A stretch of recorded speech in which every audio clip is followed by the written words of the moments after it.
Bienvenidos a Club de Prensa en NTN 24. Transmitimos a 3 cuadras de la Casa Blanca y no olviden ustedes que al final de este programa lo pueden encontrar completo o pueden encontrar a partes en nuestra página de Facebook, también por nuestra cuenta de Twitter, y si quieren escuchar el audio, si lo quieren oír, lo pueden encontrar en SoundCloud. Les doy la bienvenida a los invitados hoy a Club de Prensa. En primer lugar, la corresponsal de la Agencia Española de Noticias EFE, de Palencia, ella, una de las provincias del norte de España, Raquel Godas. Bienvenida a esta mesa. Gracias, Juan Carlos. Pepe Díaz Briceño, corresponsal de Reforma de México, bienvenido también. De Hidalgo, de México. ¿De Hidalgo? ¿Y la población exacta donde nació usted cuál es? Bueno, es la delegación Benito Juárez. Muy bien, muy bien. Bueno, hay noticias de México y son inquietantes aquí en Estados Unidos. Justamente usted ha escrito un artículo hoy en la primera página, en la carátula o en la tapa de Reforma, uno de los periódicos más importantes de América Latina, donde usted dice que el señor Donald Trump, el presidente electo de Estados Unidos, le ha dado un ultimátum al Tratado de Libre Comercio suscrito por Canadá, México y Estados Unidos, lo que se conoce como el NAFTA por sus siglas en inglés, que entró en vigor en 1994. ¿Y qué es lo que ha pasado? Algunos medios de comunicación han recibido o han encontrado un memorando del señor Trump en el cual dice que a partir del primer día de su presidencia, y él se posesiona el 20 de enero, va a empezar a renegociar o abandonar posiblemente el NAFTA. Este Tratado de Libre Comercio es muy serio porque produce un comercio, y perdón por la repetición, entre Estados Unidos y México que mueve diariamente 1.400 millones de dólares. Tal vez era usted el que recordaba un día que México le compra a Estados Unidos más bienes al año que el Reino Unido, Alemania, Francia, Japón y el Brasil juntos, que es una cosa asombrosa. Y además el señor Trump ha dicho que en algún momento quisiera subir los aranceles, que hoy en día están prácticamente en cero, a los productos mexicanos al 35%. ¿Quiere decir esto que se va a morir el NAFTA y que se van a ver millones de personas perjudicadas, no solamente aquí en Estados Unidos, sino en México? Lo más relevante de ayer, de este memorándum, es que al menos tenemos ya una fecha. Trump dice que a partir del día 200 de su administración, él se saldría del Tratado de Libre Comercio si México y Canadá no negocian. Esto es el 7 de agosto de 2017. Esto es nuevo, no lo conocíamos, el memorándum no ha sido confirmado por la campaña, pero en México se concibe como digamos, un golpe bajo de haberlo soltado en este momento, que hay tanta incertidumbre en los mercados, sin ni siquiera conversar con México.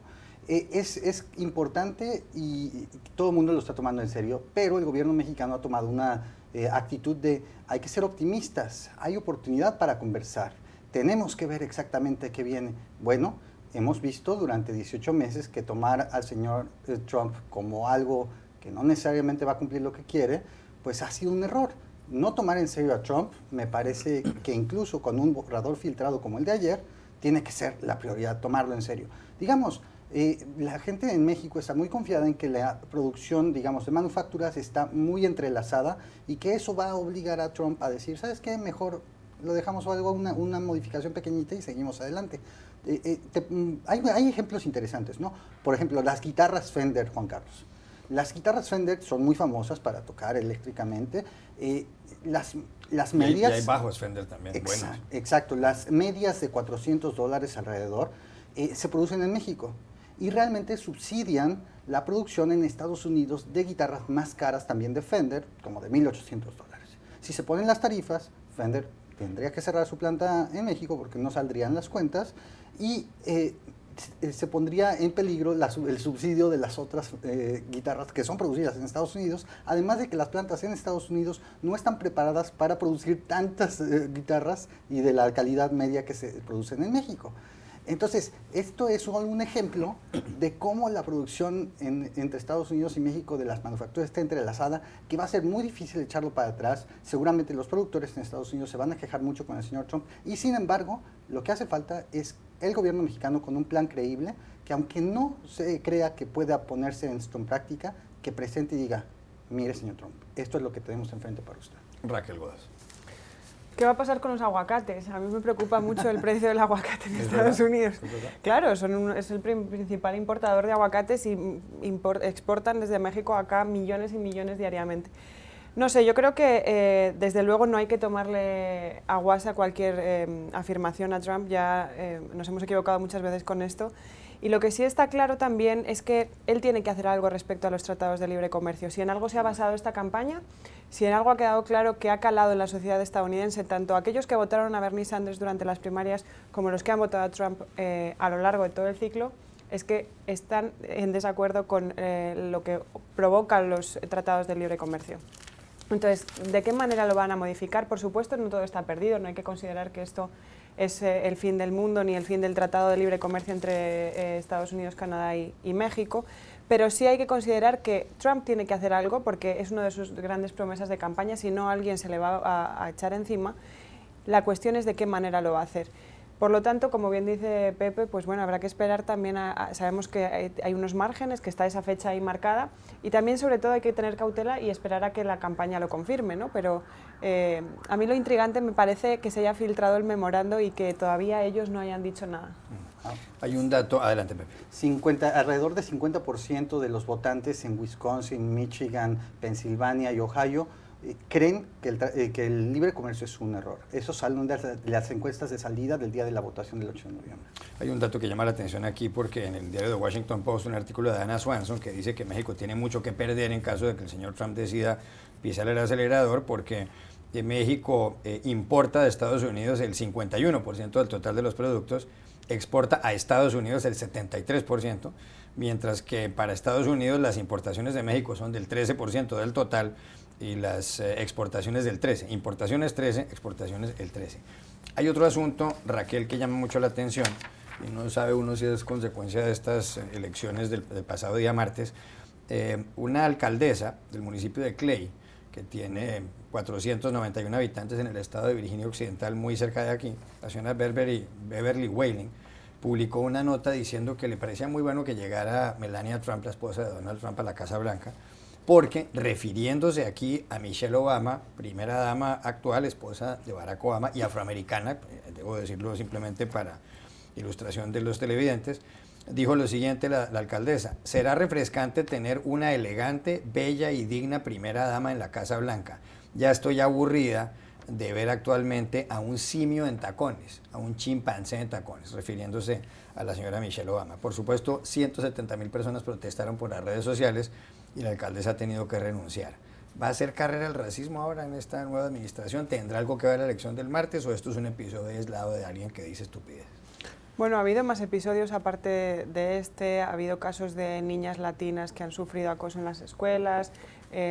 Creo que sí, evidentemente el voto de Estados Unidos, digamos que de alguna manera legitima una retórica racista que ha tenido lugar durante los últimos meses y de hecho esa victoria está legitimada en ese racismo en cierto sentido. Entonces sí, nos podemos esperar que este tipo de episodios se repitan.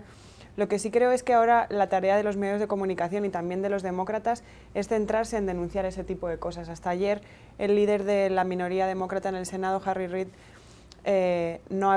ningún demócrata había hecho un llamamiento cerrado a frenar este tipo de retórica, ni siquiera Obama, que Obama ha intentado, digamos, mediar y darle darle cierta legitimidad a Trump y darle como el beneficio de la duda antes de que tome posesión.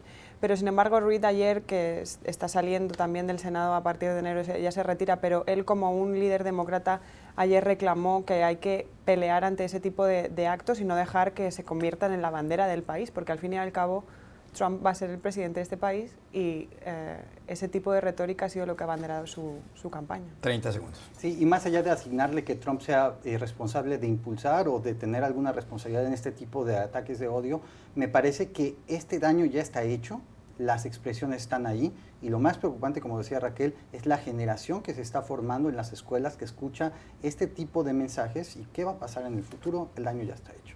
Ya regresamos a Club de Prensa.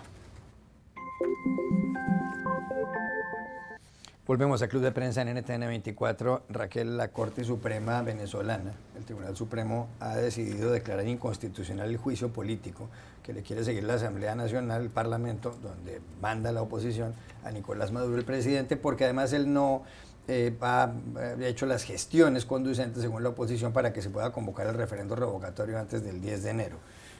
¿Le sorprende esta determinación del Tribunal Supremo? No, lo único que me preocupa es que no veo la manera diplomática y, digamos, más tranquila de desenredar lo que pasa en Venezuela. Yo empecé a escribir sobre posibles sanciones del Congreso estadounidense a Venezuela a principios de 2014 y aquello se paraba por un supuesto diálogo. Llevamos dialogando más de 2 años y no conseguimos desatascar lo que está pasando allí. No sé, no me sorprende en absoluto, forma parte de todo el entramado Maduro, chavismo, antichavismo, y me parece que las soluciones son muy complejas. Ha llegado a un punto en el que el país está totalmente polarizado. Cuando hablamos de países polarizados, si hay un ejemplo claro, ese es Venezuela, y no veo la salida, la verdad, ni por el Supremo, ni por el Ejecutivo, ni por el Legislativo, no la veo. Un minuto, Pepe. No, y pareciera que esto ocurre porque pues sobrevive todavía dentro de la Asamblea Nacional la oposición como el único poder que es independiente a Maduro. Sin embargo, también, como hablamos también hace unos días, el escenario estratégico internacional ha cambiado. Veremos exactamente qué pasa a principios de año porque llega una administración republicana en Estados Unidos. ¿Qué cálculos hace el señor Maduro? Quizá eso pueda ser una detonante para alterar el status quo que hay en este momento. La verdad yo no lo veo, yo veo al señor Maduro muy contento ahí con sus 4 horas de salsa al día, comiendo botanitas y bueno, siendo el hazmerreír de la prensa internacional. Gracias por haber estado aquí, Pepe Díaz Briceño. Gracias, Raquel Godos. Ustedes no se vayan enseguida. Guillermo Fariñas, disidente cubano, un hombre que ha hecho huelgas de hambre en 25 ocasiones, pasó en las últimas horas por ese estudio. Lo verán a continuación. Estamos en Club de Prensa en NTN 24 y tenemos ahora a un invitado especial, sin duda. Se trata de Guillermo Fariñas, muy conocido disidente cubano, un hombre que ha hecho 25 huelgas de hambre en protesta por la represión a las libertades en la isla, en Cuba, y que además recibió en el año 2010 el premio Sájarov que da el Parlamento Europeo. Señor Fariñas, gracias por estar aquí. Gracias a usted. ¿Qué vino a hacer a Washington? Bueno, fundamentalmente estamos aquí en la capital de los Estados Unidos de América para tratar de sensibilizar y comprometer tanto al Senado como a la Cámara de Representantes en que coloquen al frente del Buró Cuba, del Departamento de Estado, una persona que no se haga cómplice del gobierno cubano y que exija constantemente la no violación sistemática de los derechos humanos dentro de Cuba. Desde que restablecieron relaciones diplomáticas Estados Unidos y Cuba, y así lo anunciaron y lo pusieron en marcha el presidente estadounidense saliente ya, Barack Obama, y el líder cubano Raúl Castro, ¿la situación de las libertades en Cuba ha mejorado, está igual o ha empeorado? No, ha empeorado y creo que los datos de la Comisión Cubana de Derechos Humanos y Reconciliación Nacional y del Observatorio Cubano de Derechos Humanos radicado en Madrid lo dice, o sea, hay un aumento porque el régimen se ha sentido legitimado por el gobierno de Estados Unidos y por otros gobiernos democráticos y civilizados del mundo, y lejos de tratar de bajar el nivel de represión, lo que le ha aumentado, y esto para una persona con una mentalidad democrática es ilógico, pero para personas como las que dirigen Cuba, con una personalidad y una mentalidad autocrática, es normal. Ha ganado las elecciones aquí en Estados Unidos Donald Trump, el candidato republicano. En la campaña él dijo que pretendía reversar todas las decisiones que había tomado Obama con respecto a Cuba. Incluso hay quien sospecha que puede volver a cortar las relaciones diplomáticas. Otros dicen que seguramente va a exigir la puesta en libertad de los presos políticos y que haya libertades, todo tipo de libertades en Cuba. ¿Qué cree usted que debería hacer Trump? Bueno, yo pienso que en primer lugar el señor Donald Trump, presidente electo de los Estados Unidos de América, debía dejar bien claro que lo que existe con Cuba es una negociación y no como está ocurriendo con el gobierno actual, que es una concesión. O sea, una negociación implica que el gobierno de Estados Unidos va a ganar cosas y va a perder otras, y el gobierno de Cuba va a ganar cosas y va a perder otras. Y aquí lo que estamos viendo es que la concesión siempre la hace el gobierno de los Estados Unidos de América y que el gobierno cubano no ha hecho ningún tipo de concesión ni desde el punto de vista político ni desde el punto de vista de la no violación de derechos humanos. Nosotros, para el señor Trump, tenemos 4 peticiones, y diríamos que hasta 5 peticiones concretas. O sea, la liberación incondicional, inmediata y sin destierro de todos los presos políticos cubanos. Tendríamos que también pedirle al señor Trump que fuera importante que exigiera las no golpizas y torturas a los opositores y opositoras dentro de Cuba, que se aceptara por parte del gobierno cubano la legalización de todos los partidos políticos y las asociaciones independientes al gobierno, que se confeccionara y se hiciera ley una nueva ley electoral con cánones verdaderamente democráticos y al final que se hicieran elecciones libres, democráticas, donde incluso participaran los cubanos que viven fuera del país, que ahora no tienen derecho a participar. Y si el régimen cubano no acepta ninguna de esas peticiones, ¿qué cree usted que debería hacer el señor Trump? Yo creo que el señor Trump en ese momento, lo que como presidente de los Estados Unidos no debiera hacer ningún tipo de concesiones al gobierno cubano y comenzar precisamente a exigir como primera potencia mundial y como una democracia representativa. Denunciarlo, no darle marketing político, no darle credibilidad política, y eso caería en el revertimiento de todo lo que ha hecho el presidente Obama hasta este momento. Usted se ha opuesto a que el Parlamento Europeo apruebe un tratado comercial de la Unión Europea con Cuba. ¿Por qué? Porque el Parlamento Europeo ha sido engañado, y no lo digo yo, lo dijeron los propios eurodiputados. O sea, para los parlamentarios europeos, toda la oposición y todo el pueblo de Cuba está de acuerdo con ese acuerdo, y no es así, porque es un acuerdo donde se le hace concesiones económicas y préstamos económicos al gobierno cubano, importantes, que empiezan por 50 millones de euros, pero terminan en 1.500 millones de euros anuales. Y el tema de los derechos humanos se saca a propósito de esa negociación y se va a discutir después que el gobierno cubano comience a recibir la ayuda. Esto el gobierno cubano lo va a prolongar todo lo que le convenga. Diríamos que va a estar discutiendo sobre derechos humanos y cambiar su actitud respecto a los derechos humanos y a la política en Cuba durante 5 o 10 años, y mientras va a recibir combustible económico, que es lo que necesita en este momento. Por eso nosotros queremos que en el acuerdo estén incluidos los derechos humanos, y el gobierno cubano tiene que comprometerse a hacer lo que firme, tanto desde el punto de vista económico como desde el punto de vista político.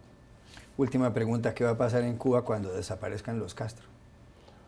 Bueno, creo que cuando desaparezcan los Castro debiera pasar, no sabemos realmente qué va a pasar, pero debiera pasar que esos militares que están ahora al frente de la economía del país, que están al frente de la represión, se sienten, como ocurrió en otros países, con sus compatriotas que son opositores, y tratar de que eso no termine en un derramamiento de sangre. Señor Fariñas, gracias por haber estado con nosotros. Gracias a ustedes. Y a ustedes, hasta la próxima.